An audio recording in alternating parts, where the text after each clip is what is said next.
Oui, mes bien-aimés, nous prenons rapidement l'écriture. Nous sommes dans les livres de 1 Samuel, chapitre 18. Mais nous allons lire les versets 4 à 5 et les 6. Bon, je ne crois pas qu'on va expliquer les versets 6, mais je vais expliquer que les 2 versets. Ça peut nous prendre quelques minutes. Après, nous allons finir notre live. Nous lisons au nom de Jésus. 1 Samuel, chapitre 18, le verset 4 à 6. Jonathan fit alliance avec David parce qu'il l'aimait comme son âme. Non, ça c'est le 3, je commence au 4. Il ôta le manteau qu'il portait pour le donner à David et il lui donna ses vêtements, même son épée, son arc et sa ceinture. Verset 5. David allait et réussissait partout où l'envoyait Saül. Il fut mis par Saül à la tête des gens de guerre et il plaisait à tout le peuple, même aux serviteurs de Saül. Comme il revenait lors du retour de David après qu'il eut tué les Philistins, les femmes sortirent de toutes les villes d'Israël au devant du roi Saül en chantant et en dansant au son des tambourins et des triangles et en poussant des cris de joie. Voyez-vous? Donc les tambourins et les triangles donnaient le son. Nous comprenons que les tambourins et les triangles, ce sont des ministres qui donnent les leçons. Ce sont des prophètes, voyez-vous. Nous allons les expliquer tout à l'heure. Donc, David va ôter son manteau. On a déjà vu ça. Donc, dans l'épisode 5, on avait déjà expliqué. Je salue mon bien-aimé Guigui Stone. Que le Seigneur vous bénisse. Je salue tous les ministres de l'évangile. Que le Seigneur vous bénisse. Tous mes aînés. Que le Seigneur vous bénisse. Ainsi que les jeunes ministres. Et tous les frères qui se préparent au ministère, que le Seigneur vous bénisse. Vous savez que, je salue aussi mon bien-aimé William Rabouni, vous savez que dans chaque génération, le Seigneur élève ses serviteurs. Voyez-vous? Donc, nous, on a notre génération, et nous savons qu'il y aura encore une génération montante. Car le Seigneur n'est pas pauvre. Voilà pourquoi vous allez remarquer que le Seigneur, pour choisir les apôtres, il avait choisi 12. Donc, il y avait un temps qu'il appelait. Donc, cela s'est passé par le temps. Il appelle le premier, le deuxième, jusqu'à ce qu'ils avaient totalisé le nombre de 12. Mais il n'a pas appelé tout le monde dans la même minute, ou soit à la même seconde, non plus. Voilà pourquoi nous disons que dans ces choses, dans chaque génération, le Seigneur élève ses serviteurs. Voyez-vous? Donc, moi, ça m'étonne quand les autres disent que non, vous devenez les ministres. Dans chaque génération, le Seigneur élève ses serviteurs. Si le Seigneur n'a pas élevé ses serviteurs dans chaque génération, l'évangile allait se limiter au temps de Pierre. Voyez-vous? Car ce sont eux qui étaient avec le Seigneur. Mais si l'évangile continue jusqu'à nos jours, là, nous comprenons que dans chaque génération, le Seigneur élève ses serviteurs. Cela n'est pas notre volonté, mais cela est la volonté de celui qui était élevé dans le livre d'Éphésiens chapitre 4. Voyez-vous? Donc, qu'on en veuille ou pas, il y aura toujours des ministres qui vont sortir après nous. Voyez-vous? Donc, je vais expliquer le verset 4 rapidement. La Bible dit que il ôta les manteaux. Donc, c'est Jonathan qui ôte son manteau. On a expliqué ça dans beaucoup de sens. Qui ôte son manteau pour donner à David. Ça, on avait dit ça si c'était quoi. Mais remarquez une chose. Ce que nous allons expliquer ici, donc, j'ai ma Bible ici. Les manteaux ont beaucoup de significations. J'avais dit que je peux expliquer ça dans 4 façons. La signification du manteau. Est-ce que vous voyez? Donc, ici, le manteau, ça sert à couvrir la nudité. Je vous avais bien dit qu'à part le manteau, il y avait aussi des vêtements.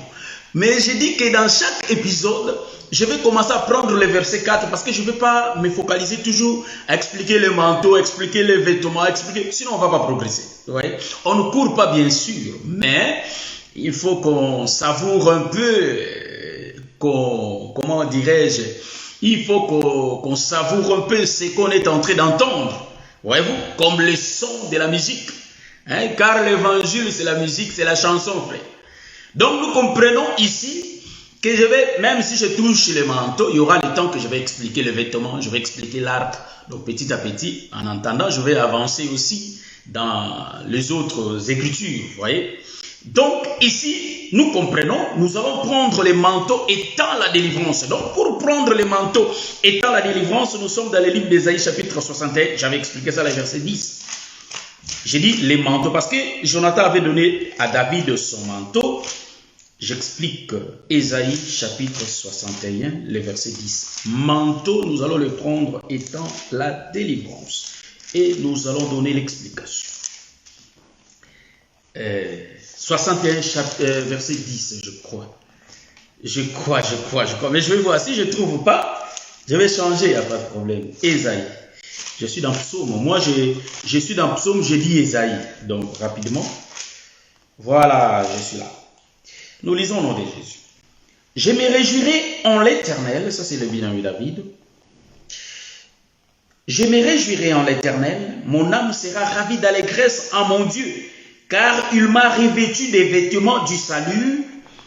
Il m'a couvert du manteau de la délivrance. Ici, nous comprenons déjà que les vêtements, c'est le salut. Ici, il dit, il m'a couvert du manteau de la délivrance. Comme le fiancé s'orne d'un diadème, comme la fiancée sépare de ses joyaux. Vous voyez? Donc, qui a fait ça? Donc, David, car il m'a revêtu des vêtements du salut, il m'a couvert du manteau de la délivrance. Donc, ici, il y a quelqu'un qui fait le mouvement. La personne qui est en train de chanter ici, en réalité, c'est le bien-aimé David. Mais celui qui fait le mouvement des revêtures, la personne de David, c'est bien Jonathan. Est-ce que vous voyez ça? Selon notre contexte, donc selon notre enseignement, ça c'est la 6e partie. Donc, Jonathan ici, il est l'ombre du Seigneur qui est en train de vêtir David. Voyez-vous? Donc nous comprenons que David n'est rien d'autre que l'ombre d'Adam dans les jardins qui était nu. Mais le problème d'Adam, il avait besoin de vêtements. Parce que s'il n'avait pas de vêtements, il allait toute sa vie se cacher devant la présence de l'Éternel. Car l'Éternel n'aime pas la nudité. Voyez-vous? En d'autres termes, Dieu n'aime pas les péchés. Voyez-vous? Il aime les pécheurs pour que les pécheurs changent sa vie. Mais Dieu ne s'entend pas avec le péché. Or, le péché, c'est la nudité. Est-ce que vous voyez ça? Donc, ici, quand Adam avait péché, nous avons remarqué que Adam s'est caché devant la face de Dieu. Parce que Dieu n'aime pas le péché. Or, dans le livre d'Ézéchiel, nous voyons là où l'ange de la lumière a été précipité sur la terre, depuis qu'on avait constaté l'iniquité en lui.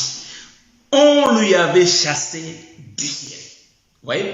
Donc, nous aussi, nous comprenons que Dieu n'aime pas les péchés. C'est ainsi que mon bien-aimé fils d'homme, ne faut jamais aimer les péchés.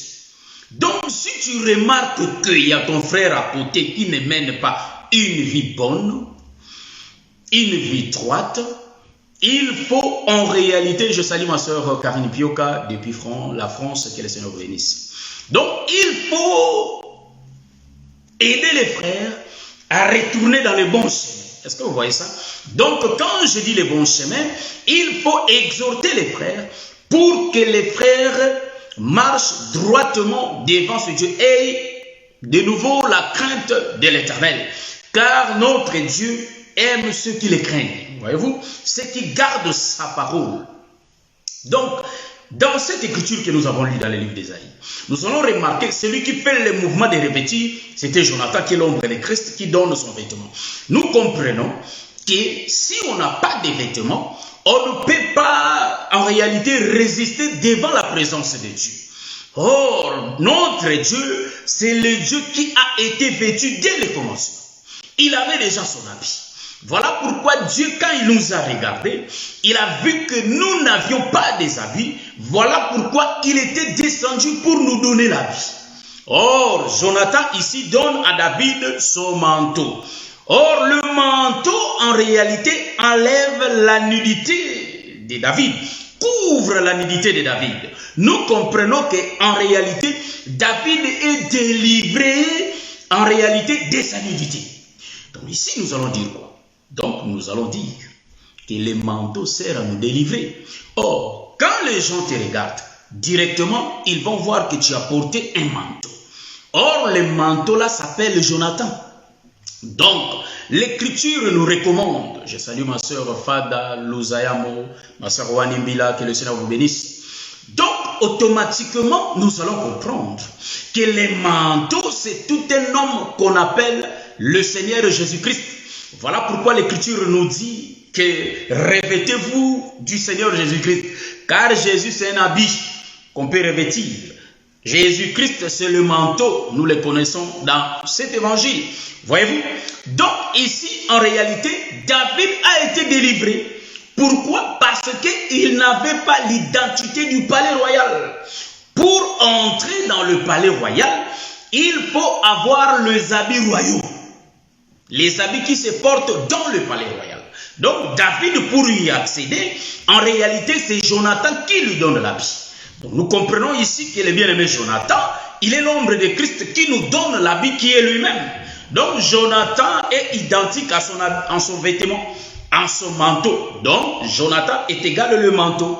Voilà pourquoi même dans les jardins, nous allons comprendre que l'agneau qui a été tué, la brebis qui a été morte, en réalité, c'est bien elle l'habit qu'avait revêtu qui Adam et Ève, voyez-vous? Donc aussi nous portons le manteau qu'on appelle le Christ. Automatiquement, les gens vont dire que nous sommes des chrétiens. C'est ainsi qu'en Antioche. Je salue ma soeur bébé Mamba, que le Seigneur vous bénisse, mon frère, je crois, bébé Mamba, je crois. Mon bien-aimé Lemaji Morgan, que le Seigneur vous bénisse. Donc, en réalité, nous allons comprendre ceci, que notre Seigneur, c'est un manteau. C'est ainsi qu'en Antioche, on avait appelé les gens le chrétien, parce qu'ils avaient vu Christ qui est le manteau. Or, le manteau dont je suis en train de vous parler, c'est Galates chapitre 5, les versets 22, 23 en descendant jusqu'à 25, 26. Voyez-vous, c'est ça le manteau, c'est les comportements, c'est ça qu'on appelle le manteau. En d'autres termes, un homme ordinaire ne peut pas accéder au palais royal. Les gens qui vivent dans le palais royal, ils ont un comportement exceptionnel, un comportement qui n'est pas comparable aux autres, voyez-vous. Donc, ils ont un comportement à eux. C'est ainsi que les gens qui vivent aujourd'hui, si nous regardons l'enseignement de la nature, nous allons comprendre que même si nous regardons les queens en Angleterre, sa façon de s'habiller, leur façon de vivre n'est pas comme nous, voyez-vous, car eux, ils vivent dans le palais royal, voyez-vous, c'est un peu ça. Voilà pourquoi j'ai expliqué le manteau comme la délivrance. Donc, quand tu portes le manteau, en réalité, tu es délivré du péché. Donc, si tu portes le Seigneur Jésus-Christ, le Seigneur Jésus-Christ étant le manteau te délivre du péché. Voyez-vous, c'est ça. Je salue mon bien-aimé Papa Jean-Marie Okitolé, là, que le Seigneur vous bénisse. Je continue ma lecture pour voir un peu ici, là où on a été, dans le livre de 1 Samuel, chapitre 18. La Bible dit ceci, que David, dont j'ai expliqué le manteau, étant la délivrance, je peux continuer à expliquer aussi. Je vais prendre quoi après le manteau, il y a quoi? Donc, après comme manteau délivrance, il lui donna ses vêtements. Voilà, le vêtement. Nous avons lu qu'en réalité, les vêtements, toujours dans le livre d'Ésaïe, chapitre 61, ça nous a révélé que les vêtements, c'est aussi les saluts, frère. Car il m'a revêtu des vêtements du salut. Donc, les vêtements du salut. En réalité, les vêtements, c'est aussi les saluts, frère. Donc, à partir du vêtement qu'on appelle le Christ, on peut nous identifier. Voilà pourquoi moi, ça m'étonne beaucoup. Si on voit des frères qui marchent ça et là, on voit des sœurs qui marchent ça et là, cela m'étonne. Pourquoi? Parce que nous avons une identité, c'est-à-dire spéciale. Quand les gens nous observent, en réalité, ils voient en nous que nous sommes le peuple qui est sauvé, le peuple qui a reçu les saluts à cause du vêtement. Voyez-vous? Car les vêtements, on peut les expliquer aussi dans beaucoup de sens. Voyez-vous? Je prends le verset 5 rapidement pour entrer un peu dans la révélation. Voyez-vous? Si je reste dans les vêtements expliquer, je vais prendre ça prochainement. On va parler vêtements jusqu'à ce qu'on va arriver à la ceinture. Voyez-vous? Donc, le vêtement, je l'ai expliqué étant le salut, mais je peux aussi expliquer les vêtements étant la jalousie. Voyez-vous? Ça, on saura ça, on aura ça peut-être la semaine prochaine. David allait et réussissait partout où l'envoyait Saül. Il fut mis par Saül à la tête des gens de guerre. Et il plaisait à tout le peuple, même aux serviteurs de Saül. Ça, j'aime ça. Ici, je vais expliquer ça dans les deux volets. On va toucher le premier volet. Et après avoir touché le premier volet, on va tourner pour expliquer le deuxième volet. C'est-à-dire la même écriture, mais on va toucher ça dans le deux volets. Vous voyez? Donc après, on va finir notre live. Voilà. Donc ici, on a bien lu que Saül a pris David et il l'a envoyé. Ah, le professeur, il est toujours là. Donc, Saül, il a pris David et il l'a envoyé. Il lui a mis dans la tête de son armée. Vous voyez? Donc, ça, c'est ce que j'ai aimé. Hein? Donc, David allait et il réussissait. C'est ce que je vais expliquer. Je prends dans le premier volet. Donc, David ne pouvait pas aller s'il n'a pas reçu les vêtements, s'il n'a pas reçu le manteau, l'arc, le bâton, tous les objets que Jonathan a donnés à David. Pour voir ces choses, frère, remarquez ces choses se trouvent dans les livres de Pésier, chapitre 6. Donc, ce sont les armes de l'esprit que David a reçues. En réalité, toutes ces choses-là se regroupent en esprit saint. En réalité, le peuple ne pouvait pas bouger. Hein? Le peuple ne pouvait pas. Je salue ma soeur Francine Ngachou, que le Seigneur vous bénisse. En réalité, le peuple ne pouvait pas bouger. Donc, David ici, il attend que l'œuvre de la croix passe pour recevoir les vêtements de Christ. Nous comprenons que c'est l'ombre des apôtres qui ont reçu tout ce que le Seigneur les avait promis. Voyez-vous? Donc, en réalité, les vêtements-là qu'ils avaient reçus par rapport à l'œuvre de la croix, nous allons remarquer que la fin de toutes choses, quand l'Esprit Saint était descendu. Voilà pourquoi vous allez remarquer, quand le prophète Élie va marcher avec le prophète Élisée, pour que Élisée puisse prendre la route et marcher, il faut que le Saint-Esprit descende d'abord. J'avais expliqué ça que Élisée et Élie, c'était l'œuvre de la croix. Élie étant monté sur la croix, en réalité, son manteau était descendu. C'est ainsi que quand Élisée avait demandé à Élie de lui donner, ça dit, le double portion, en réalité, la double portion, il ne pouvait pas le recevoir comme ça, car les prophètes avaient dit, tu as demandé une chose difficile, mais si tu me vois monter au ciel. En d'autres termes, ça c'était un langage codé. Élie disait que si tu me vois accepter, si tu me vois monter sur la croix et tu acceptes l'œuvre de la croix, tu auras le double portion. En d'autres termes, le Saint-Esprit va descendre en toi. Voilà pourquoi nous allons remarquer que Jonathan, après avoir donné à David tout ce que David avait besoin, le vêtement, le manteau, l'arc, la flèche, toutes ces choses, la ceinture, en réalité, David va être compté parmi l'armée de l'Éternel. Donc, Saül automatiquement va envoyer David. Or, Jonathan qui faisait le mouvement des données, en réalité, il est l'ombre de Christ qui bénit l'Église. Mais Saül va envoyer. Donc, Dieu va nous envoyer. C'est ainsi que nous disons, nous sommes les serviteurs de Dieu, frère. Dieu nous a envoyés. Dieu nous a mandatés. Voyez-vous?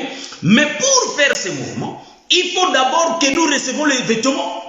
C'est ainsi que les apôtres, pour bouger les apôtres, jusqu'à ce que le Saint-Esprit était descendu. Donc, quand le Saint-Esprit, comme vêtement, descend, quand le Saint-Esprit descend comme la ceinture, le Saint-Esprit descend comme le manteau, le Saint-Esprit descend, le peuple ne reste pas sur place, frère. Le peuple marche. C'est ainsi que nous disons aujourd'hui. Nous sommes en train de faire la marche, frère. S'il y a quelque part, tu avais marché trop vite, ralentis tes pas et marche convenablement. Si tu étais trop lent à la marche, essaye d'améliorer ta marche. Voilà pourquoi nous disons aujourd'hui que le peuple de Dieu sont en train de marcher. Nous avons reçu le vêtement, les vêtements, nous sommes en train de continuer la marche. Voilà pourquoi le frère Paul nous dit de faire la course selon les normes. Nous sommes en train de courir nous tous, mais courons selon les normes. Voyez-vous? Donc, si on te connaissait voleur, ne faut plus rester toujours voleur jusqu'à ce que le Seigneur revienne. Si on te connaissait semeur de troubles, ne faut plus continuer à semer des troubles. Change de mentalité. Voilà pourquoi nous disons qu'aujourd'hui, on peut te dire, tu es impudique, mais le Seigneur te donne le temps, comme à cette femme-là, de changer ta vie. Même si les gens dans leur tête, ils ont ton ancienne identité, mais sache-le que l'Église est en train de marcher. Hier, on a été impudique. Hier, on a été voleur. Hier, on a fait des choses qui n'ont pas plu à notre Dieu. Mais aujourd'hui, le Seigneur nous a changés. Voilà pourquoi nous disons, bien-aimés, que même si nous étions dans la prison comme Barabbas, mais ce Dieu-là était descendu pour venir nous délivrer. Voilà pourquoi, bien-aimés, nous profitons de cette œuvre de salut, de cette œuvre de la croix qui nous a changés. Cette œuvre de la croix qui permet que nous soyons vêtus, qui permet que nous marchions selon les normes. Bien-aimés, moi j'acclame le Seigneur à tout moment. J'ai dit, même mon père ne peut pas faire ça pour moi, même ma mère ne peut pas le faire. Mais c'est Dieu l'a fait pour nous. Est-ce que vous voyez ça? Donc ici, Jonathan, c'est-à-dire, David qui commence à marcher. Il était compté parmi l'armée de l'Éternel. Voyez-vous? Donc nous voyons, c'est l'ombre des apôtres. Mais là, quand ils reçoivent le Saint-Esprit, ils se mettent au travail. Ils commencent à travailler parce qu'ils ont déjà les manteaux. C'est ainsi qu'Élisée, quand il avait reçu les manteaux, il a commencé à marcher. Nous aussi, étant le sang, on a reçu le Saint-Esprit. Il faut que nous commençons à marcher. Il faut que nous travaillions pour ces dieux, frère. Tu as l'évangile, mais évangélise. Il y a des marchés, il y a des rues, même au travail. Évangélisons, frère. Travaillons, car nous ne pouvons pas rester sur place. Est-ce que vous voyez ce que je suis en train de dire? Rapidement, bien-aimé, je vais... ça, c'était le premier volet. J'ai expliqué, donc, la Bible dit ceci, que Saül plaça David. Ça, j'allais oublier. Ici, voilà. David allait et réussissait partout où la voyait Saül. Donc, quand Dieu nous a envoyés, partout là où nous allons partir, nous allons réussir. Pourquoi? Parce que nous avons le manteau. Or, le manteau résout même des problèmes difficiles, frère. Les vêtements résout les problèmes difficiles. C'est ainsi que j'avais donné l'explication la fois dernière. Quand le problème était devant Élisée, il avait la solution avec lui. Pourquoi tu t'inquiètes, ma soeur? Pourquoi tu t'inquiètes, mon frère? Tu as la solution dans toi. Tu as le Saint-Esprit, frère. Tu as les hommes de Dieu. Pour ta situation, pour ton problème, il faut fléchir seulement les genoux. Voyez-vous que les genoux payent. Tôt ou tard, ça paye. Les genoux finissent toujours par payer. Pourquoi? Parce que quand on prie d'un cœur sincère, l'Éternel écoute. Mon bien-aimé, Glory, Emmanuel et Fata, que le Seigneur vous bénisse. Donc, si nous prions sincèrement, il y a notre Dieu qui nous écoute. Il nous entend, frère. Car la Bible dit qu'il est attentif aux cris de son peuple. Voyez-vous? Donc, quand nous prions, il est inutile de dire notre situation, d'en parler avec tout le monde. Mais ce que nous allons faire comme la maman de Samuel. Fléchissons nos genoux, prions ces dieux-là. Ces dieux-là qui nous entend, il va nous exaucer. Est-ce que vous voyez ce que je suis en train de dire? Est-ce que vous comprenez cela? Voilà pourquoi, bien-aimés, l'Église est en train de marcher. L'Église ne reste pas sur place, bien-aimés. L'Église est en train de marcher.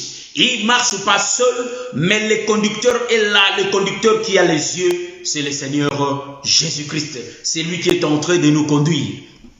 Ça veut dire que non, bien-aimés, même dans nos églises, étant des ministres, étant des prédicateurs, des diacres, nous sommes dans l'église, nous sommes tous conduits par le Seigneur Jésus-Christ. Que le Seigneur vous bénisse. Donc, je prends le deuxième volet. Quand la Bible dit, Saül plaçait David devant, c'est-à-dire, David réagissait. David ici, il va changer de costume. Nous sommes dans la révélation. Nous allons vraiment révéler cette parole. Ici, c'est-à-dire, David, il va changer de costume. Il était l'ombre des apôtres. Quand il reçoit, il commence à faire l'œuvre de l'Éternel. Maintenant, ici, nous allons changer. Excusez-moi, supportez-moi pour cette faiblesse. Je vais encore relire l'écriture. Supportez-moi, s'il vous plaît. David allait et réussissait partout où l'envoyait Saül. Il fut mis par Saül à la tête des gens de guerre. Et il plaisait. Voilà, donc, il réussissait partout là où il l'envoyait Saül. On l'a mis à la tête des gens de guerre. Et puis, il plaisait à tout le peuple, ainsi que les serviteurs de Saül. Ça, c'est profond. Donc, nous allons expliquer cette écriture. Jésus parle de lui-même. Donc, quand ce mouvement s'est passé, en réalité, depuis l'éternité, le mouvement a été déjà fait. Donc, ici, je vais expliquer. Saül, c'est-à-dire David, pardon, réussissait partout là où il allait. Il réussissait. Or, David, hein, je parle de David, excusez-moi, David. David ici, il est qui? Qui va réussir dans tout ce qu'il faisait? C'est l'ombre de Jésus. Donc, en réalité, c'est lui qui met Saül. C'est lui qui met David, c'est Saül. C'est lui qui envoie David, c'est Saül. Donc, quand Saül envoie David, en réalité, toute la mission que David reçoit de Saül, David réussissait. Donc, en réalité, ici, on va voir que tout le temps du matin que Saül avait envoyé Jonathan, il y avait eu des failles. Mais en réalité, quand David vient, parce que vous allez remarquer, ici je prends Saül, il est l'ombre du Père. Mais remarquez, avant que David entre dans le palais royal, nous allons remarquer, il y avait d'abord le premier qui était entré. Je salue mon bien-aimé fiston Kaza. Le premier qui était entré, c'était Jonathan. En réalité, ici, on parle de David ici. Mais moi, je vais prendre Jonathan et parler un peu de Jonathan ici. Donc, Jonathan, ici, nous allons comprendre, il est l'ombre de Moïse qui était avant David. Parce que celui qui combattait avec Saül, c'était bien Jonathan. Donc, si vous regardez cette histoire, vous allez remarquer, il y a deux personnages. Il y a Jonathan et il y a David, qui étaient attachés au roi. Or, le roi n'est rien d'autre que Dieu lui-même. Voilà pourquoi, devant l'obstacle de Goliath, en réalité, il n'y avait personne pour gagner. Or, pour gagner Goliath, il faut que les deuxièmes viennent, parce que le premier était déjà là, qui est Jonathan.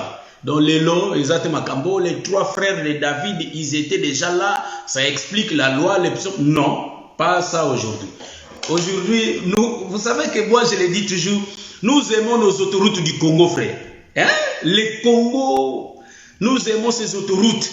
L'Angola, le Centrafrique, le Gabon, nous aimons nos autoroutes africaines. Africaines, bien sûr. Donc aujourd'hui, là, nous allons prendre une nouvelle autoroute. Voilà. Donc aussi, il faut regarder qui ont été le plus proche du roi. Les rois ici, c'est Saül. Saül est l'image du Père. Vous allez remarquer. Dieu était dans Moïse. Mais Moïse n'a pas pu sauver le peuple. Mais Dieu était avec lui. Cela ne dit pas que Moïse était un faux serviteur. Non, c'était l'élection de Dieu. En réalité, Jonathan était auprès de Saül. En réalité, Jonathan là, il est l'ombre de Moïse parce qu'il est le grand frère de David. Quand je dis Jonathan, le grand frère de David, il est l'ombre de Moïse qui vient le premier. Donc c'est lui qui exécutait toutes choses du roi. Mais en réalité, devant Goliath, Jonathan n'a pas pu tenir. Or, pour que Jonathan puisse tenir, il faut que Jonathan meure afin que David vienne. Or, c'est David qui était prédestiné. C'est ainsi que la Bible dit dans le livre de l'Apocalypse. C'est l'agneau prédestiné avant la fondation du monde. Voyez-vous? Donc, c'est David ici. David qui réussit sa mission. Dieu lui envoie sur la terre. David va descendre sur la terre. Et il va réussir toute sa mission. Est-ce que vous voyez ça? Donc, il est l'ombre de Jésus qui descend. C'est ainsi que quand Saül envoie David, nous remarquons, c'est Dieu qui envoie Jésus sur la terre. Et Jésus est envoyé par le Père. Donc, c'est ainsi que l'Écriture nous dit que c'est lui qui a envoyé les fils, c'est le père. Or, le père, c'est Saül. Le premier que Saül avait envoyé, c'était bien Jonathan. Donc, c'est Jonathan qui partait en guerre avec Saül. C'est Jonathan. Il faisait tout avec son fils. Donc, Saül avec son fils qui est Jonathan, il faisait tout avec lui. Dans les temps-là, David n'était pas là. Est-ce que vous voyez ça? En réalité, Dieu agissait avec Moïse. Donc, sous le soleil, on n'a pas vu Jésus. C'était Moïse. Mais Saül était avec lui. C'est ainsi que vous allez remarquer que Jésus, quand il parlait, il disait bien que moi et le Père, nous sommes un.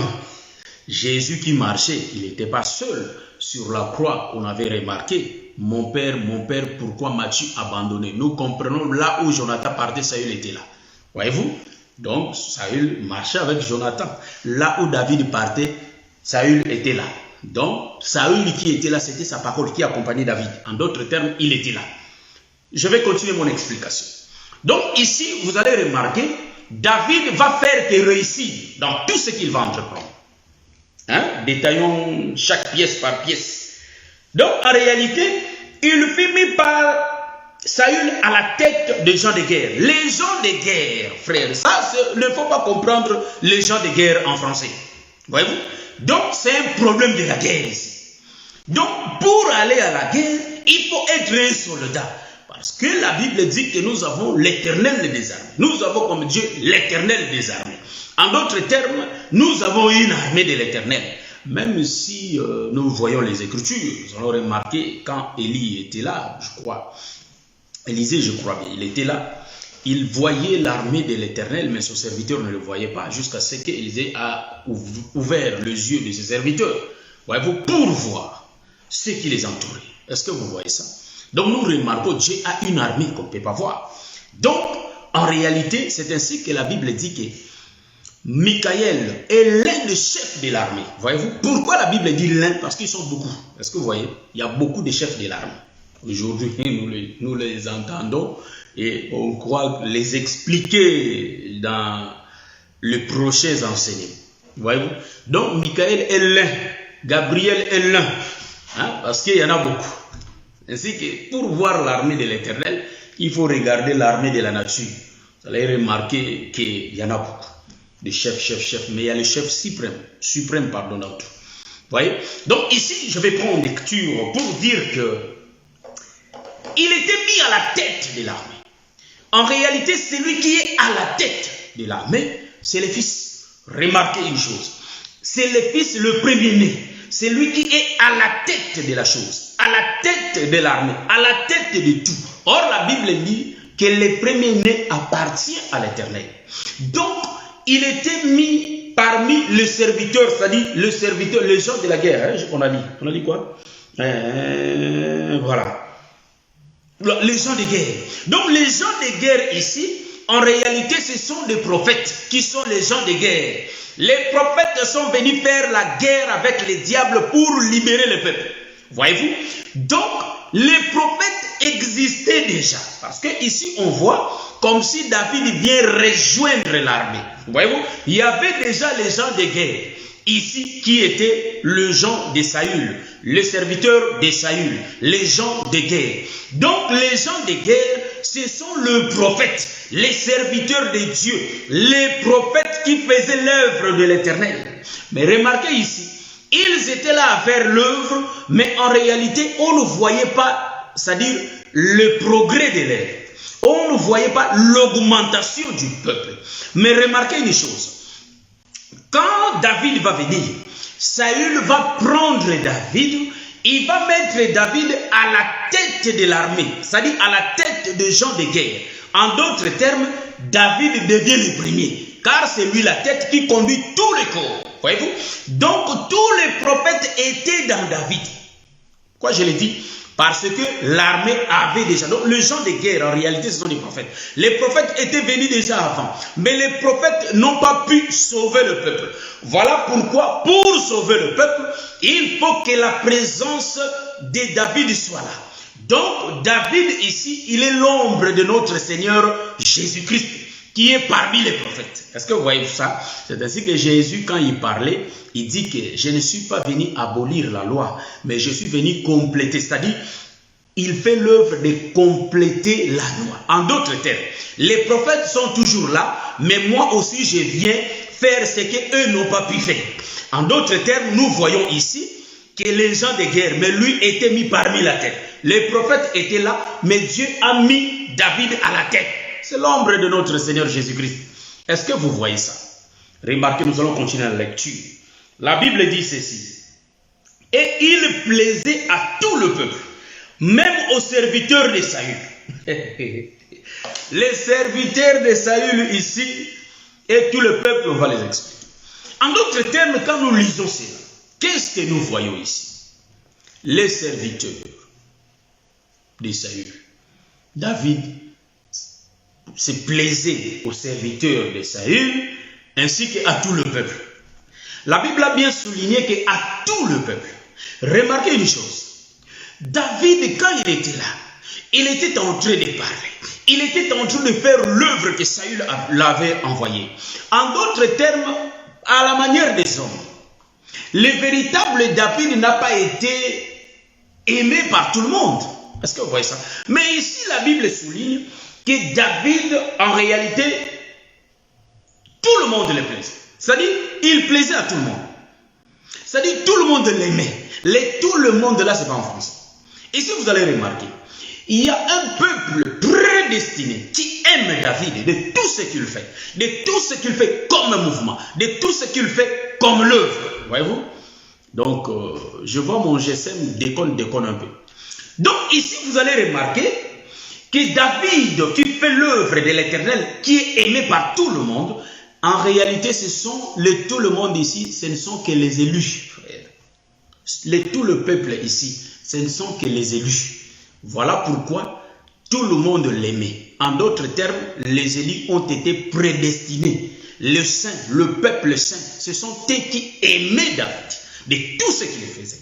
Donc, il a été aimé par eux. Mais si on dit que même le serviteur de Saül, Saül est l'image du Père, l'image de Dieu. Les serviteurs de Saül, en réalité, ce sont les prophètes qui aimaient Jésus. Je vais montrer l'écriture là où les prophètes aimaient Jésus. Les prophètes aimaient Jésus. Pourquoi? Parce qu'ils voulaient vivre comment David allait faire. Comment David fait. Parce que les prophètes ont fait de ces choses leur investigation pour connaître les temps. Pourquoi? Par quoi? Par l'esprit de Christ qui était en eux. Donc j'ai dit déjà l'écriture qui se trouve dans les livres de, je crois, de 1 Pierre, je crois bien. Voyez-vous? Donc ici vous allez remarquer, ce sont les prophètes qui sont les serviteurs de Saül, qui aimaient David. En d'autres termes, le prophète, même le prophète d'Ésaïe, il voulait savoir, mais comment allait arriver ce temps où David travaille? Voyez-vous? Donc ici, selon la lecture, vous allez voir comme s'ils ont travaillé ensemble. Mais quand nous expliquons la chose, nous voyons que la chose était en train de marcher. En d'autres termes, ils étaient déjà là, le prophète, mais lui était venu à la tête. En d'autres termes, il les a traversés pour prendre la tête. En d'autres termes, et ils ont déjà fait le travail, mais David vient bien après pour être à la tête. Voyez-vous? Donc, tout le travail qu'eux ont fait, David l'a continué. Vous comprenez ce que je dis? Donc, David a travaillé les derniers. C'est ainsi que l'Écriture dit que dans ces derniers temps, le Seigneur nous parle au travers du Fils. Est-ce que vous voyez ça? Donc, c'est le temps où le Seigneur nous parle, mais au travers du Fils. Donc, si quelqu'un veut écouter la voix de Dieu, il doit l'écouter que par le canal de la prédication. C'est ça la voix de Dieu. C'est ainsi que je vais lire une écriture que Dieu est en train de nous sauver aujourd'hui par la folie de la prédication. Pour voir l'écriture, c'est 1 Corinthiens chapitre 1, le verset 21, je crois bien. Donc Dieu est en train de nous sauver par la folie de la prédication. Est-ce que vous voyez ça? Donc c'est un peu ça que nous sommes en train de révéler. Voilà pourquoi je dis à mon bien-aimé, je dis à ma bien-aimée, que le Seigneur a fait le travail afin que nous soyons pieux. Nous soyons pieuses. Voyez-vous? Devant lui. Voilà pourquoi l'Écriture dit. Si tout celui qui veut marcher pieusement devant le Seigneur sera persécuté. Voyez-vous, la persécution c'est fait aux enfants de Dieu. Partout là où nous passons, même au travail, partout là où nous passons, partout, si on est pieux, on sera toujours persécuté. Voyez-vous? Mais nous, c'est notre nature, car notre Dieu aussi a souffert pour ça. Donc, il faut que nous gardions la sanctification.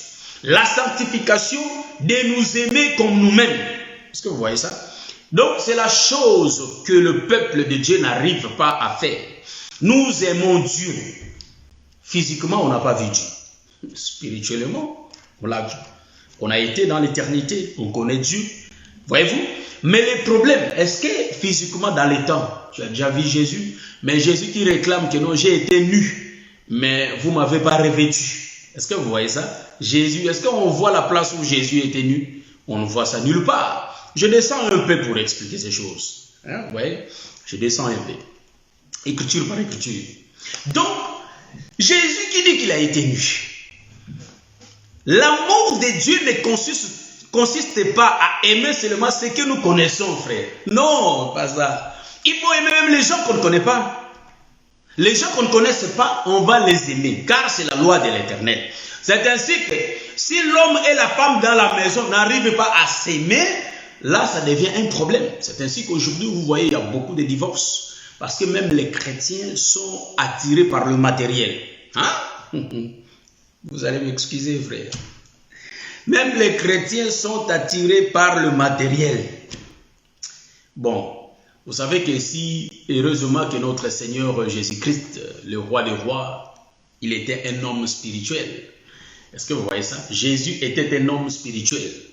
Il savait, il est un homme qui sème la confusion. J'aime les comportements de cet homme. Vraiment, j'aime. Lui qui était Dieu, lui qui avait tout le pouvoir de tout faire. Mais quand il était venu sous le soleil, cet homme de Galilée, frère, au lieu d'être riche, il n'a pas été riche. Il partait manger même chez la sœur Marthe, la sœur Marie. Il mangeait dans la maison j'ai oublié le nom de ce monsieur. Voyez-vous? Il mangeait chez lui. Zaché, il a mangé là-bas. Voyez? Mais lui qui avait tout le pouvoir de tout avoir, frère. Ne soyons pas attirés par le matériel, on va perdre notre salut. Mais soyons concentrés, on en a besoin, on ne refuse pas. Mais ne soyons pas concentrés sur ça. Sinon, bien aimé, on va rater beaucoup de choses, voyez-vous. Parce qu'il y a beaucoup de mariages qui ont maintenant des problèmes. Des problèmes. Vous savez que nous, notre communauté, se suivent. Quand les autres ont ça, nous aussi nous voulons l'avoir. Non, frère. Parfois, il faut faire un autre chemin. Voyez-vous, je commence à exhorter quelqu'un. Si vous êtes troublé par ces problèmes, ne faut pas devenir comme les autres. Si les autres ont ça, toi, tu n'es pas obligé d'en avoir. Toi, tu vas avoir ce que Dieu permet que tu aies. Est-ce que tu comprends ce que je dis? Les autres roulent en Jeep, c'est leur problème. Moi, le Seigneur me dit de rouler avec ça. Il me donne ça. Je suis content de ça. Cela veut dire quoi? Nous allons éviter beaucoup de problèmes dans nos couples si nous sommes que concentrés dans ce que le Seigneur nous donne. Est-ce que vous voyez ça?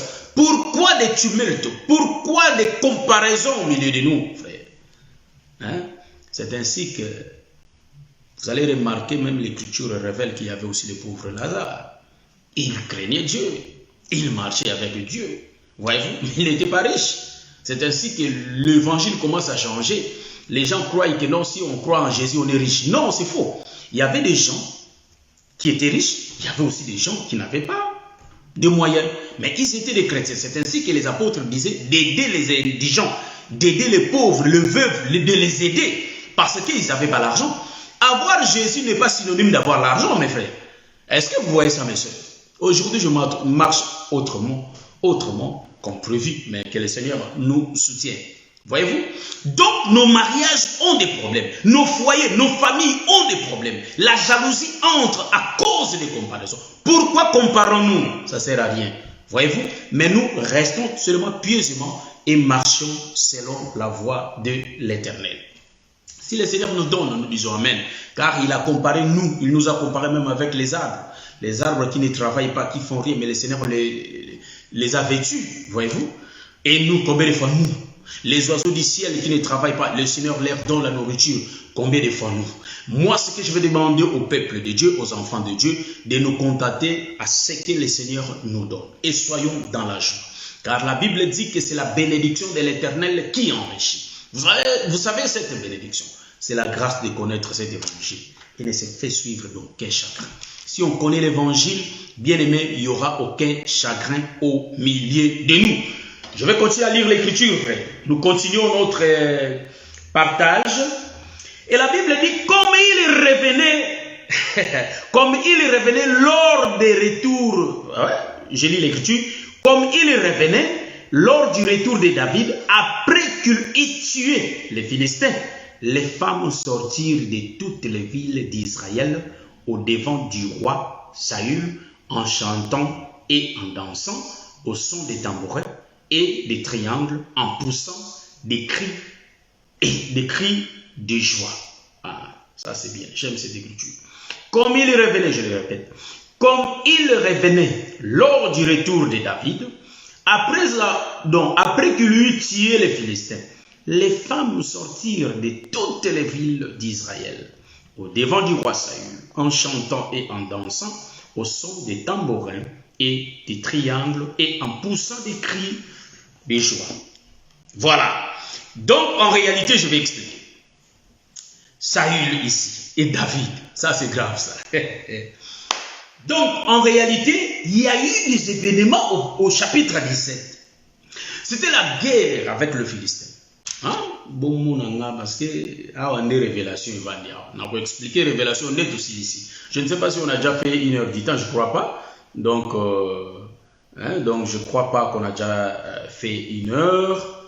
Je suis en train de regarder si on a déjà fait combien de temps. Donc, voilà. Voilà. Donc, je vois, je regarde 56 minutes. Donc, j'explique ça et puis on va finir. On va continuer la fois prochaine. Donc, ici, nous allons remarquer, il revenait comme il revenait. Donc, il y a eu des événements quelque part. Et il revenait. Les femmes sortirent. Aïe, aïe, aïe.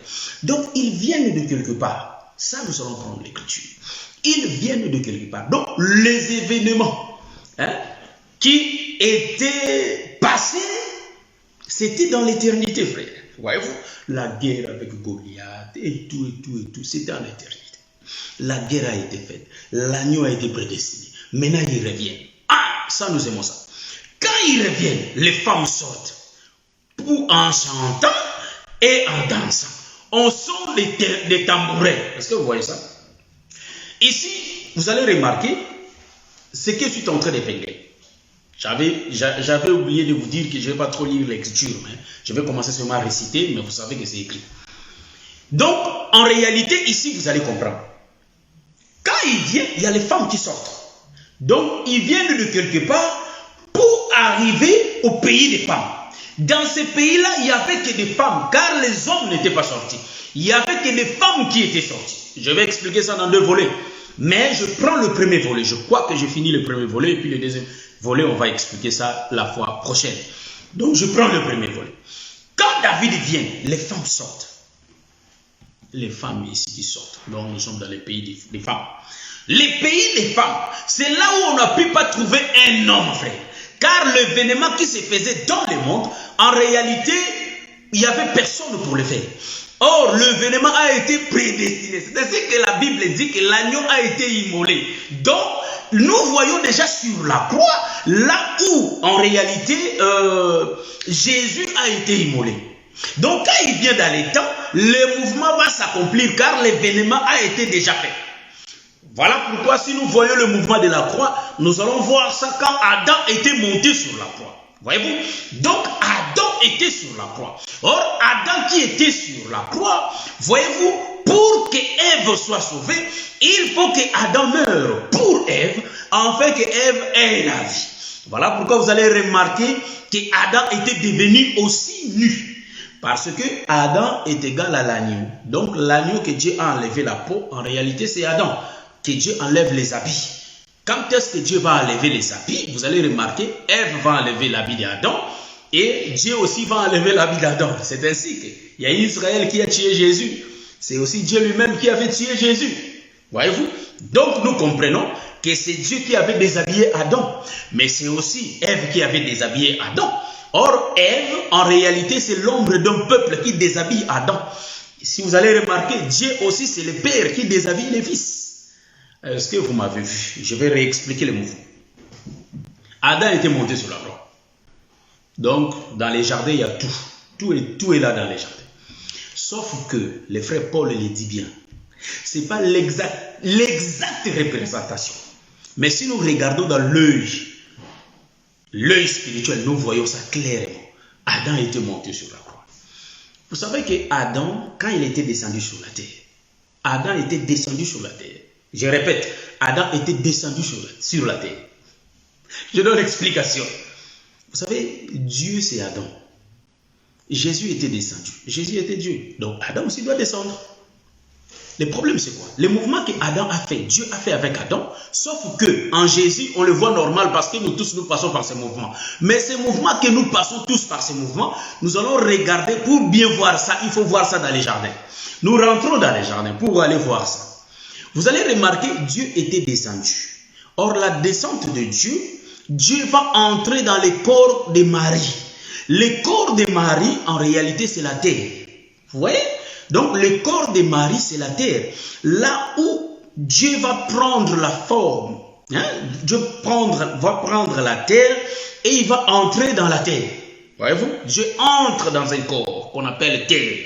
Le corps qu'on appelle homme. Donc, Dieu forme. Là, nous allons voir Dieu qui forme Adam, qui donne à Adam la forme.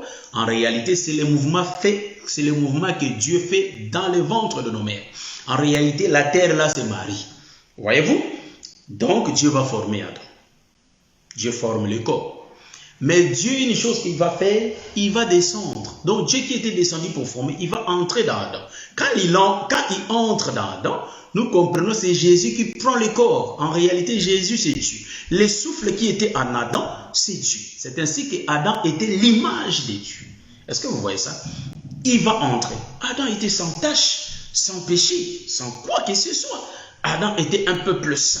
Adam était saint. C'est ainsi que le frère Paul le dit qu'Adam n'a pas péché. Est-ce que vous voyez ça? Adam n'a pas péché. Vous allez remarquer une chose. Quand Dieu va faire le mouvement de créer, de donner le sable, c'est-à-dire la terre, la forme de l'homme, c'est Dieu qui le fait dans les ventres de nos mamans, de nos femmes. Quand on a des enfants, Dieu a pris ses mains, il commence à façonner la terre pour que ça prenne la forme et il prend l'esprit, il met dedans. C'est ainsi que même les parents de ce monde disent Nabota mwana mais nabota mutemate. En d'autres termes, l'âme de l'homme vient de Dieu. Voyez-vous?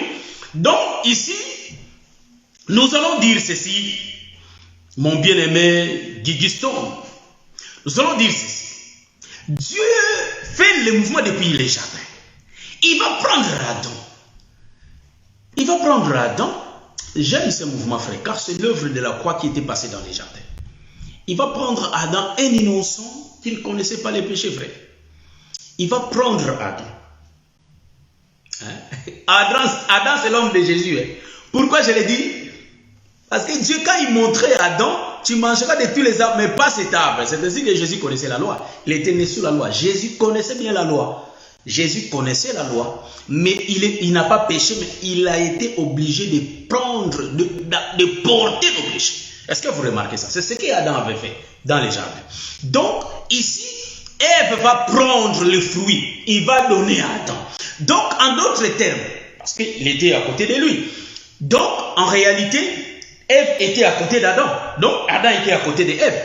En réalité, quand Ève prend le fruit pour donner à Adam, en réalité, Ève est en train de faire, c'est-à-dire, comment dirais-je, comment je vais l'expliquer? Donc, en réalité, Ève, elle est en train de faire le mouvement, de faire porter ses péchés à Jésus. Donc, le fruit là, en réalité, c'est ça le péché qu'Ève avait. Donc, la charge là qu'Ève avait, elle ne pouvait pas la porter seule. Car la Bible dit, venez à moi, vous tous qui êtes chargés, fatigués, et je vous donnerai du repos. Voyez-vous? Donc, Ève avait la charge. Donc, il fallait qu'Ève décharge sa charge. C'est pourquoi elle avait pris sa charge et elle a donné à Adam. Or, c'est lui, l'homme qui était capable de porter la charge, c'était Adam. Or, où le Seigneur a porté nos fardeaux? C'était bien sur la croix. Voilà pourquoi, quand Adam reçoit ça, Adam était sur la croix, frère. Adam était sur la croix. Il fallait qu'il puisse porter les péchés d'Ève. Or, Ève, c'est tout un peuple. Quand il porte le péché, en réalité, Jésus devient péché. Ça, j'aime ça, frère. Est-ce que vous voyez ça? Mais Jésus n'était pas pécheur, frère. Est-ce que vous voyez ça? Donc, ses corps étaient devenus péchés. Donc, quand Adam prend ça, je vais expliquer. Quand Adam prend ça, en d'autres termes, pour que Ève donne le fruit à Adam, Ève était déjà nue. Donc, Ève était nue avant Jésus. Est-ce que vous comprenez ça? Ève était nue, mais Adam avait des habits. Donc, quand Adam va prendre le fruit, c'est-à-dire il porte le fardeau d'Ève, qui est un peuple. C'est ainsi que j'ai dit que celui qui avait tué Adam, c'est Israël.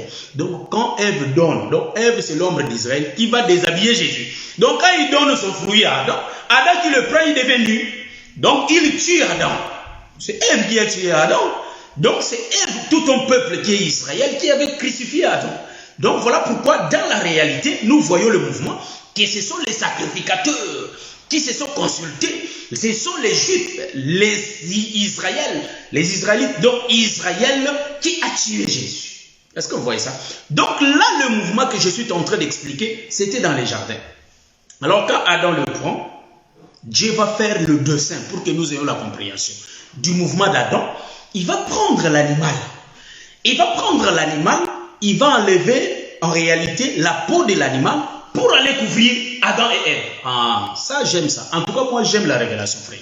Donc ici, je vais expliquer tout doucement et calmement et on va arrêter.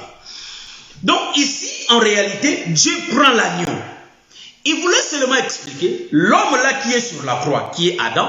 En réalité, c'est lui qui est l'agneau. Pour bien voir le mouvement, je suis en train de voir Abraham quand il est en train de crucifier Isaac. Isaac était déjà sur la croix. Isaac a été crucifié. Mais Dieu a dit à Abraham, prends le bouc. En d'autres termes, il donne l'animal pour que le Père tue l'animal à la place de l'homme. Donc, en d'autres termes, l'animal est égal à l'homme. Donc, Dieu va démontrer que toi, Adam, qui est devenu comme ça, regarde, c'est moi-même qui fais le mouvement. En d'autres termes, Dieu va tuer Adam lui-même. Il va enlever la peau, il va donner à Ève. En d'autres termes, quand Dieu commence à donner les habits pour qu'il se couvre, les habits, là, je vais expliquer, Adam, il est l'ombre de Christ, mais il va prendre aussi il faut virgule, vrai. Parce que si on ne fait pas la virgule, la révélation explique tout. La révélation est bête à l'ibandate, en d'autres termes. Parce que si on descend dans la doctrine, il n'y a aucun. Mais dans la révélation, je vais tout expliquer.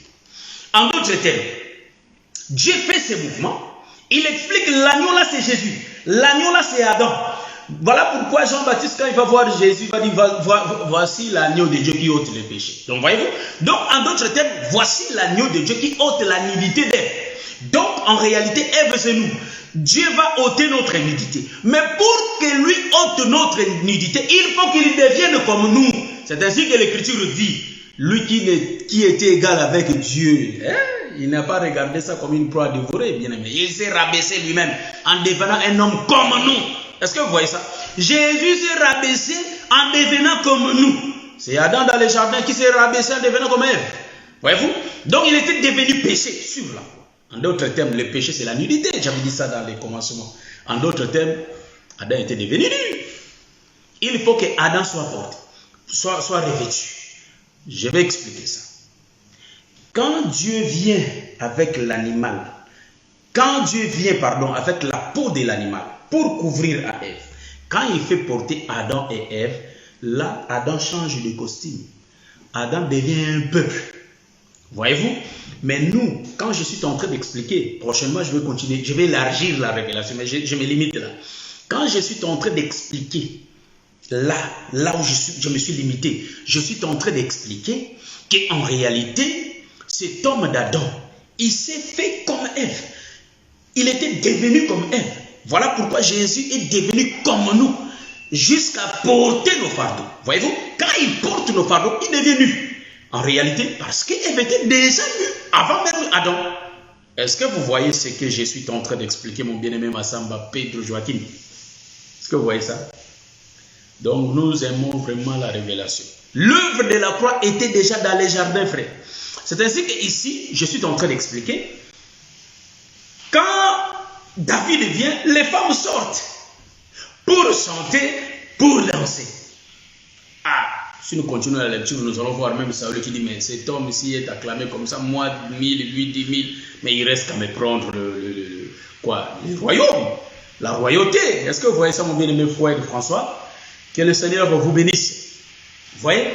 Donc ici, David était descendu dans le pays des femmes. Nous comprenons que sous le soleil, il n'y a pas un homme, il n'y a que des femmes. Je suis dans les airs.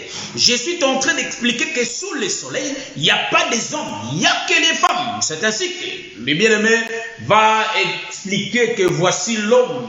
Hein, voyez-vous? J'aime ça. Hein? Donc, bien-aimé, les choses de Dieu sont un peu compliquées. Hein? Jésus était un homme et tous les restes étaient des femmes. C'est ainsi que quand David venait, quand bien même que Saül était présent, mais celui qui a été acclamé n'était que David, frère. C'est ainsi que nous nous demandons, est-ce que Dieu peut accepter que son fils prenne sa gloire? Non, je dis non, car la Bible dit, Dieu ne peut pas céder sa gloire, mon bien-aimé Jean-Didier Dingan. Dieu ne peut pas céder sa gloire, frère. Or, Jésus qui prenait la gloire, David qui prenait la gloire, c'était Dieu lui-même. Mais on va les expliquer prochainement. Est-ce que vous voyez ce que je suis en train de dire? Il y a une question. S'il y a une question, vous posez la question. En écrivant, vous posez la question. On va répondre à la question. Voyez-vous? Donc là, je suis en train de bien expliquer qu'on est sauvé par l'œuvre de la croix. Quand on va entrer dans l'état, il n'y a que des femmes qui vont acclamer. Parce que dans le pays, ici en bas, ici dans le monde, sous le soleil, dans ce monde, il n'y a pas l'homme. Il n'y a que l'image de l'homme, frère. C'est ainsi que nous disons, il n'y a pas de ministre ici sous le soleil. Non, il n'y a pas de ministre, frère. Il n'y a que des comme. Il y a que sous le soleil, il n'y a que comme, frère. Parce que s'il y a le mariage, il n'y a que comme le mariage. Le véritable mariage, c'est Christ avec l'Église. Si vous voyez un homme, il n'y a que comme l'homme, frère.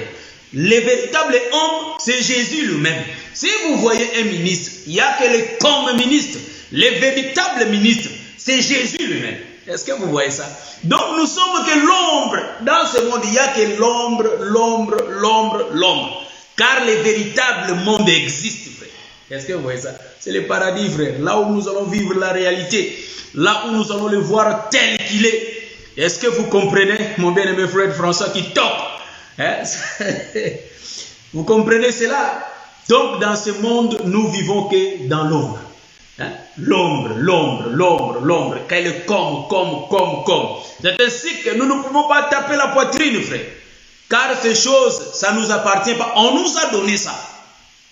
Il y a les propriétaires du blé. Donc si Joseph te dit de vendre le blé, ne faut pas croire que ce blé t'appartient. Non plus, le bien-aimé Guy Roger. Le blé ne t'appartient pas. Le blé appartient à notre Seigneur Jésus-Christ. Nous sommes que les intendants qui sont en train de vendre le blé, mais sans argent. Que le Seigneur te bénisse, mon bien-aimé, le prédicateur Nsimbanteke. Que le Seigneur vous bénisse. Ma sœur Donatella Ruth. Que le Seigneur vous bénisse. Ma sœur Makizembe, je dis ceci, mon bien-aimé papa Jean-Marie, papa Gisèle Binueta, je dis ceci. Nous ne pouvons pas, bien-aimé, croire comme si ces choses nous appartiennent. Non, nous sommes que les intendants, frère. C'est ainsi que si nous voulons nous glorifier, il faut que nous nous glorifions dans le Seigneur. Vous voyez? C'est ainsi que les femmes étaient sorties pour chanter à David.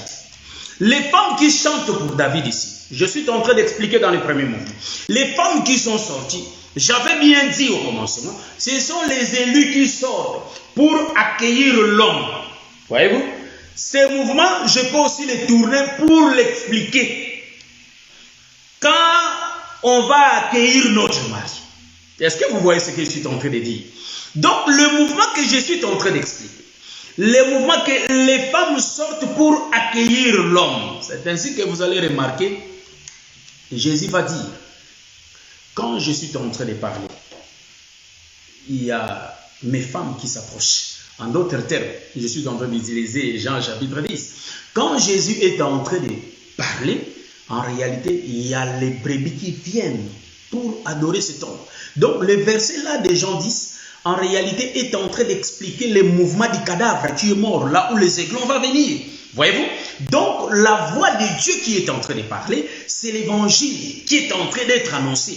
C'est Jésus, c'est David qui vient. Alors, la présence de David fait chanter les femmes, fait danser les femmes. Voyez-vous? C'est ainsi que quand la présence de l'arche était venue dans le palais royal, bien aimé, David n'a pas résisté. David avait dansé, David chantait.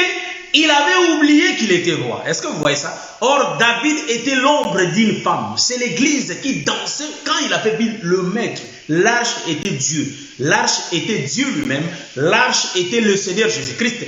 Et David était l'ombre de la femme qui dansait, qui chantait devant l'arche. Parce qu'il y avait des sons de tambourins, il y avait des sons des trompettes qui jouaient. C'est pourquoi cela faisait danser David, voyez-vous, parce qu'il y avait la présence de l'homme. L'homme, c'est l'arche. Or, ici, vous allez comprendre quand Jésus dit, mes brebis entendent ma voix, mes brebis écoutent ma voix. En d'autres termes, quand les brebis entendent la voix de Jésus, la voix de Jésus, en réalité, ce sont des tambourins.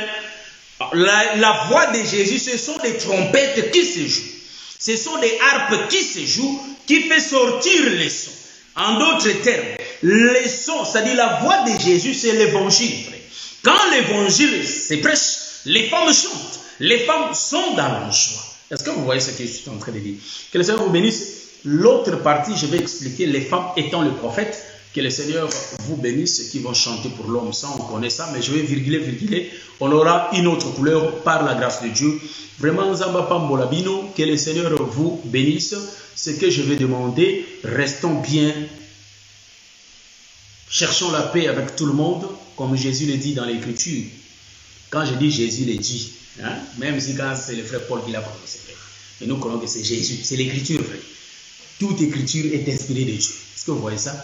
Donc voilà pourquoi nous disons, frères, si cela est possible, soyons en paix avec tout le monde. Que le Seigneur vous bénisse. Ayons la crainte de Dieu.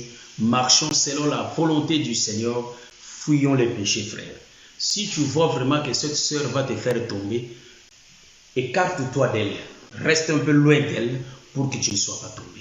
Si tu vois que ce frère va te faire tomber, tu peux tomber dans le péché, écarte-toi de lui. Et le Seigneur fera la grâce. Vous allez vous revenir avec le temps que le Seigneur voudra. Voyez-vous? Car la Bible dit qu'il faut marcher pieusement, il faut fuir les péchés. Est-ce que vous comprenez ce que je suis en train de dire? Frère, si vous avez une tentation, fouillez l'impudicité, frère. Est-ce que vous comprenez ce que je suis en train de dire? Fouillez l'impudicité. Donc, je suis en train d'expliquer au peuple de Dieu les choses dont le Seigneur m'inspire maintenant. C'est ainsi que nous disons, on peut préparer quelque chose, ou soit on peut venir comme ça circonstanciellement, on vient, on présente la chose. Mais un ministre, même si tu lui donnes l'enseignement qu'il avait prêché 5 ans, tu lui remets ça, il ne va pas prêcher ça de la même sorte. Si vous voyez un ministre qui répète mot à mot à ce qu'il avait dit, là, ce n'est pas le ministère, c'est l'homme qui parle. Mais quand c'est Dieu qui parle, il y a toujours un changement. C'est ainsi que Dieu ne pouvait pas parler à tous les prophètes de la même chose. Impossible. Car Dieu, c'est celui qui a... Dieu, c'est de l'eau. En réalité, ça fait qu'écouler un enseignement qu'on peut enseigner aujourd'hui. Le même thème que je prêche aujourd'hui. Si le Seigneur me dit de les prêcher encore l'année prochaine, ça sera autrement. Ça ne sera pas la même chose. Parce que c'est le ministère. Que le Seigneur vous bénisse. Je crois que nous allons nous voir le samedi à 19h. Restons connectés, restons branchés. Aimons-nous les uns les autres. Dans la révélation, c'est autre chose. Mais je dis ça dans la doctrine. Ayons vraiment l'amour. Que le Seigneur vous bénisse. Basio bato saramibalité. botosa mibali na bino. Mibali o batos balingaka basi na bango te, bolinga basi na bino. Soki ngape na tosaka na lingaka mwasi na ngate na linga ye. Soki mwasi na ngapa tosaka ngate atosa ngai. Tolobaka boy soki ministre azoteya batu, azomiteya pe ye moko. Parce que ye moko azalaka mobali akomaka pe mwasi. Yango ngaka so na lobe loko na peuple ngamoko pe na milobeli. Que le Seigneur vous bénisse. On est là, on va se voir le samedi prochain. Je n'ai pas préparé la chanson parce que